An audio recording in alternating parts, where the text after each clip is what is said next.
This story of my childhood in New York City. Um, maybe 0 to 12 years old, I guess. So my family, my mom, my brother, and my sister lived in the Yorkville section of Manhattan.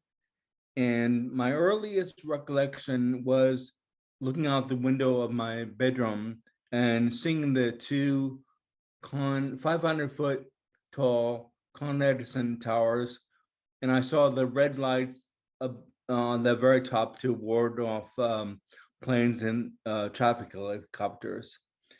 And since LaGuardia Airport was also very close, and so my memories are mostly notorious because when you're a kid, you're always trying to, or always not trying to get in trouble, but you get in trouble either way.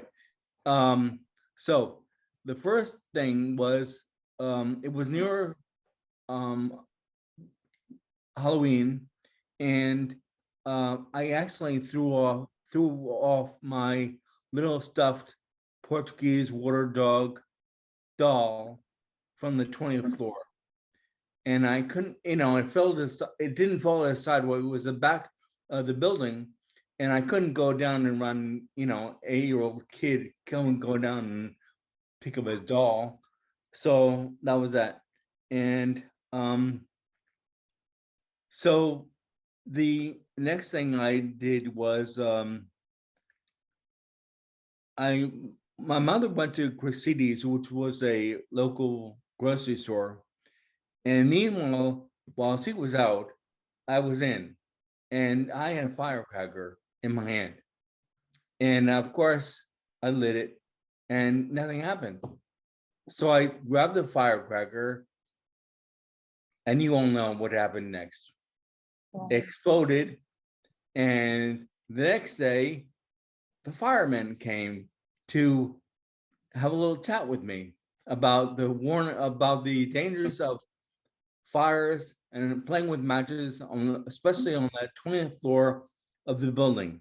By the time he said, I remember him saying, by the time we would get to the building, get to your floor, the fire would engulf your apartment. So that was the end of the playing with matches. I didn't, I don't know if any of you remember Super Bowls. Yes, no?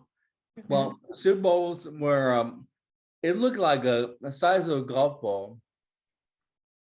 And I just threw it out my window. And I remember watching it go down.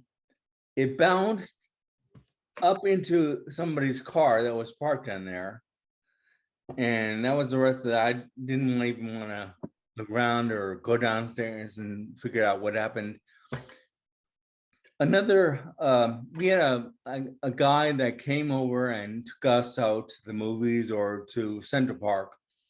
And one thing I do remember about Central Park was going to the Central Park Zoo. That was fun, especially when we saw the lions and tigers and bears. But back then, Central Park Zoo was it's pretty not very well. It's kind of sketchy. Well, it's kind of sketchy with bars and everything. Now it's, if you go there, it's all natural, and there are so many natural inhabitants and natural environments for the different animals.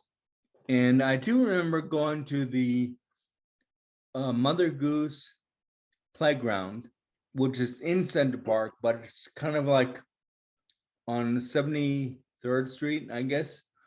And that was fun because I remember the guy selling creamsicles and Cracker Jacks.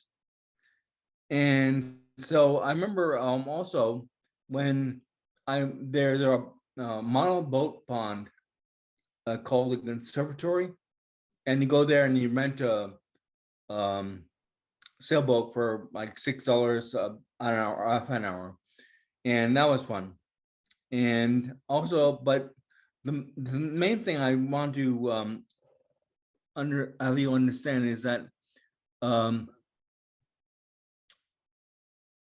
it's the little things in life that are really remembered and appreciated by people, and isn't, going to Tiffany's or going to some high-end department store. It's the little things like the creamsicles and the Cracker Jacks, and just going to the zoo and waving to the doorman on the way to the zoo are the important things in life. Mr. Duffsasser?